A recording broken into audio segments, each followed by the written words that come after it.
Coucou guys! Aujourd'hui on se retrouve dans une nouvelle vidéo où on va faire une nouvelle recette. Aujourd'hui c'est tarte aux pommes. Alors, 3 ingrédients pour une tarte aux pommes. Des pommes, une tarte et de l'amour. Petit inconvénient, j'ai pas de tarte. Donc on va faire une pâte brisée à l'aide de nos connaissances. Et de marmiton aussi. Petite listing des étapes. Faire une pâte brisée, la mettre au four, éplucher les pommes, les couper, les sortir du four, étaler la compote sur la tarte, mettre les pommes au-dessus et on remet au four. On va commencer sans plus tarder avec la première étape. La pâte brisée. Alors, il faut un peu de sel, de la farine, il faut 150 g de beurre, du sucre. Ah, transition. Et il faut un peu d'eau. Il faut mélanger la farine, le sucre et le sel dans un pot. Donc, on reprend la balance à l'ancienne. Ah oui, et j'ai oublié de dire, il faut préchauffer le four à... Je sais pas. J'ai le micro devant ma gueule, je vois pas grand chose. 30 minutes de cuisson. Alors du coup, on met le four à 210 degrés en chaleur tournante. Et après, on verra. 210. C'est plus pratique. Bon alors, en fait, il fait extrêmement chaud, du coup, je vais... Donc, je mélange tout et puis j'arrive. Donc, 300 g de farine. Et cette fois, j'en mets pas partout. Ensuite, ils disent 3 cuillères à soupe de sucre. Donc, on va mettre 3 cuillères à soupe de sucre. 1, 2 et 3. Et enfin, on vient finir par le sel. J'en ai mis partout. Bon, bah, il y en aura pas. Bref, une fois qu'on a mélangé, du coup, c'est 150 g de petit beurre. Et je parle pas des gâteaux. Donc 150 g de beurre. Je suis complètement débile, là, je suis à beaucoup plus. La tête de ma mère, je suis à 150 g pile poil. Je suis juste un génie pur. Appelez-moi Einstein. On va venir...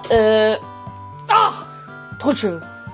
On va venir couper le beurre en petits morceaux pour l'incorporer dans la farine, le sucre et le sel pour pouvoir mélanger avec les mains. Voilà à quoi ça ressemble. Donc maintenant on va mélanger à la main. Pour 1 million de likes, je mange le beurre cru, zinc. Donc maintenant, je rajoute encore de l'eau pour que ce soit plus du sable et que ça colle juste. Donc là, on commence. Enfin, on a quand même une fucking pâte. Ce qui va commencer à être compliqué, c'est l'étaler sur le truc. Sur comment ça s'appelle, la plaque à tarte là. Voilà, ça vient me déranger pendant ma vidéo, c'est super. Hop, déjà on va goûter parce que j'aime pas goûter. Intéressant. J'ai failli faire tomber la tarte à l'instant. Guys, regardez-moi ça. C'est pas magnifique? Oula. Non, clippez pas. Now.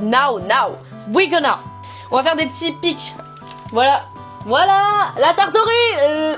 On met au four. Now. Zadari. Maintenant, l'étape qui va être sûrement la plus chiante, on va faire la compote de pommes.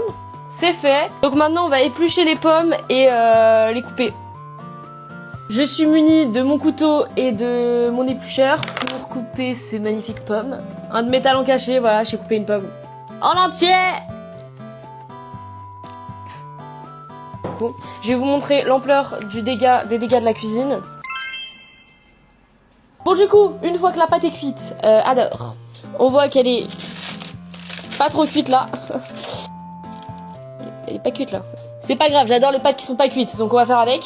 Donc en attendant, j'ai mis les pommes au frais. Là, on va venir prendre les pommes potes. Alors j'en ai que 3, je pense qu'il n'y en aura largement pas assez. Donc je sais pas comment je vais faire. Bon, on va dire qu'une ou 2 pommes potes en plus n'auraient pas été de refus, mais bah il y en a pas. Donc on va faire ça. Et là, maintenant, on va venir ajouter les pommes.